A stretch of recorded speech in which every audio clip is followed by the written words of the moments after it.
Hello. Hello आई, urgent 5,000 रुपये पाहिजे होते. कायले रे? अहो ते कॉलेजमध्ये प्रोजेक्ट एक्झिबिशन आहे ना, तर प्रिंटआउट, बॅनर आणि इलेक्ट्रिक पार्ट लागत होते. सर्वजण करत आहेत.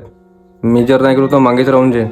अरे पण मागच्याच हप्त्यात तर 10,000 पाठवलं. हो आई, पण हा माझ्या हातचा हो का? मलाही वाटलं होतं का 1 महिन्यात निघल, पण हा वेळेवरच प्रोजेक्टचा. पण पण तू नाही म्हणशील तर नाही घेत, मी राहू देतो. नाही, तू घे भाग. पैशा पाण्याचा मग मी पाहतो. अभ्यासाकडे चांगलं लक्ष दे. पाठवतो मी पैसे. हो आई, लव यू.